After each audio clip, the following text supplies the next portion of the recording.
Hey, how you doing? It's Clayton here from howtodrawcomics.net, and in today's video, what I'd like to talk about is a comic book artist by the name of Dan Fraga.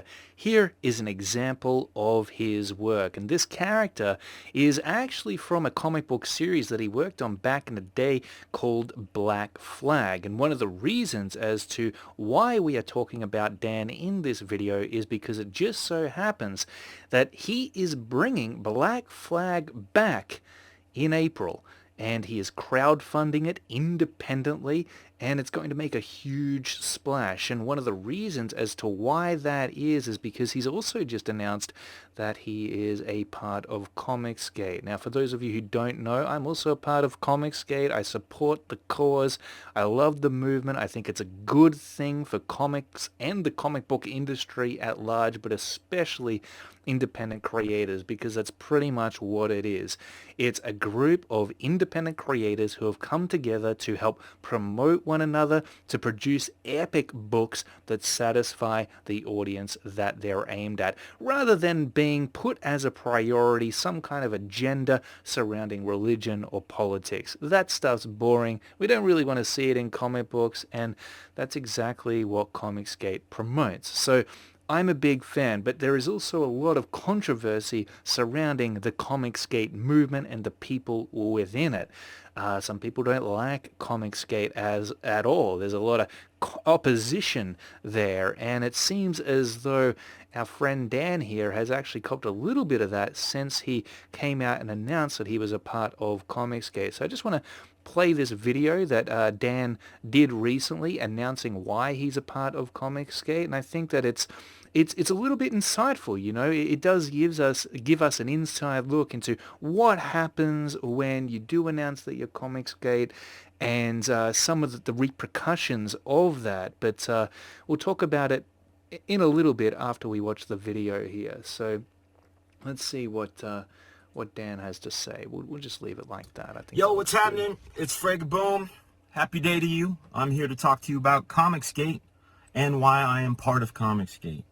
Do you guys remember McCarthyism or Seduction of the Innocent, that book written in the 50s that condemned comic book artists for the things that they wrote about and drew? Well, I feel like we're experiencing those witch hunts again. Ever since I said I was part of Comicsgate, the opposition has slung insults at me, called me a has-been, mother effer, a cuck, a piece of shit, other things like that. Instead of asking the question, hey, if Comicsgate is all of these things like intolerance and bigotry and prejudice, why would Dan Fraga be part of Comicsgate? He's not intolerant. He's not prejudiced. He's not a bigot. In fact, the only bigotry and intolerance that I have faced has been from the opposition. The guys at CG, they've embraced me with open arms. I've been getting letters from friends that have basically said, love you, buddy, but can't associate with you anymore. Even got one that said, hey, man, I really care about you, and I think you should go around and tell your other friends, your Comicsgate, so they know who they're dealing with. Like I have, like an STD or something. Hey, ring, ring, hey, it's Fraga. Yeah, I've got CG. You've been around me. You might want to check and see if you have it. Would you like me to tattoo it on my wrist? Hey, I'm CG. Now you can see I'm going to walk around. Well, guess what, guys? I'm Dan Fraga.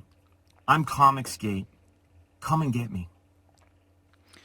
All right, so that's what Dan's got to say on it. Now, pretty brutal, right? What he's just shared with us, and the persecution really that he has copped since announcing he is part of Comicsgate, and I think there's a lot of stigma still attached to it. I'm personally not quite sure why.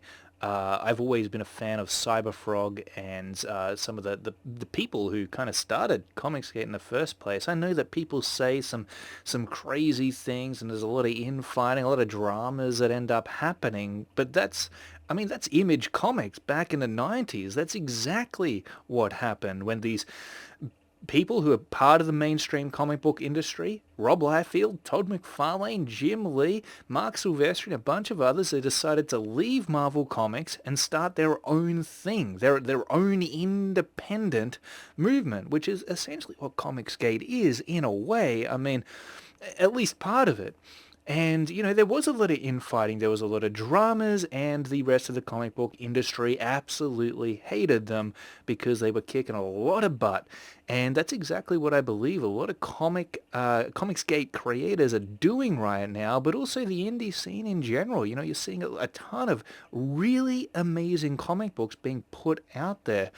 Every time I've asked someone, who has come at me and said, be careful, you don't want to associate too much with Comicsgate. I always ask them, look, what is Comicsgate exactly? Can you explain it to me? And none of them really can. So I think it's a lot of sheep who are just following the herd, and they're not really doing their research, not really looking at exactly what Comicsgate is and what it stands for, and really the philosophy that surrounds it. So when you hear this type of this fallout, that a guy like Dan, who this is the first time that I've come across Dan Fraga and his work, I'll admit that, but he seems like a nice guy. I mean, he seems like a good person who doesn't deserve the insults or the type of response he has been given by coming out and announcing that he's a part of Comicsgate. And I think that when you do just dump on somebody like that, that's only going to push them further away in that direction. So now, after being accepted with open arms into Comicsgate, I think he feels very much, he's where he stands has been solidified now. And, I mean, with this kind of talent, there's no telling what he's going to be able to achieve. The sky is the limit for Dan Fraga, and I think he's going to do insanely well when it comes April and he decides to crowdfund the next installment of Black Flag. Again, another example here of his work. The details are just absolutely insane. It inspires the heck out of me, I can tell you that. And I know that this is the kind of comic book that I have missed in the modern day age of comics. I don't see this sitting on the comic book shelves. I mean, heck, there's not a whole lot of comic books sitting on any comic book shelf at the moment. But, I mean, just look at that. Imagine if you could open up a comic book that had an amazing cover of this level of art, and then actually see the same level of quality within the interiors. I mean, that's an absolute dream come true, and it's got me collecting comic books again, not from, shopping in the comic book stores, but actually jumping online to, Indiegogo, Kickstarter, and checking out what's happening on there. Now, I love Comicsgate. I'm an absolute fan of what everyone's putting out in that community, in that group of people, that group of creators, but I'm also a huge fan of the independent comic book movement as a whole. I think that, we are now living in an age where there has never been a better time to put your ideas out there, to put pencil to paper and write a comic book that's going to, be epic and have an actual decent chance of success. What Comicsgate is doing, along with Indiegogo and other independent comic book creators, is truly unprecedented, and we are entering into, I believe, the next evolution in the comic book industry as the mainstream companies such as Marvel and DC, quite frankly, find themselves in a situation that it is going to push them and force them to have to innovate in one way or another. Comic book stores were already suffering in a huge way, and in this economic climate that we are currently being faced with, that's only going to get worse. And hopefully comic book stores can make a comeback after this. I do believe that their best option will be to start stocking independent creator-owned comic books such as Black Flag here, And here's a few examples of the previous issues that have actually come out for Black Flag back in the day. You know, this was done by Liefeld, I believe, but you know what I'm saying. I mean, the visual stimulus that you get from a cover like this is just off the chart. I mean, there's no hesitation. When Dan Fraga puts out a comic book and it's at this level of quality and visual impact, there's no hesitation. I'm going to go ahead and I'm going to back that on the first day. And I'm sure that a lot of other people are going to do the exact same thing.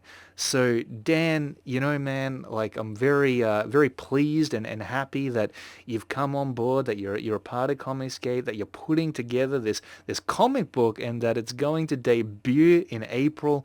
I think that that this is very good news for every single other independent comic book creator out there. It's bringing more awareness to the scene, and I believe that, you know, this may very well, this kind of work, these kind of books may very well end up saving, in the long run, the comic book industry. Now, there's nothing that is for certain, but I'm pretty confident that if it's going to go anyway, that's exactly the way in which it will go. All right, well, thanks so much for watching this video. I very much appreciate it. Be sure to follow Dan on his Twitter at Couch Doodles, and also his YouTube channel as well. We can check that out. You know, he's always, the thing that's cool about Dan is his artwork is great, and he's always sharing an inside look into his process. That's not loading at the moment, but as you can see, you know, we got a ton of videos there. Whoops.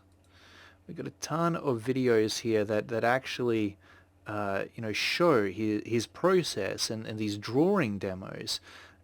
And that's not only an inside look into his process, but also a professional comic book artist's way of working, their workflow. You used to have to pay for that stuff.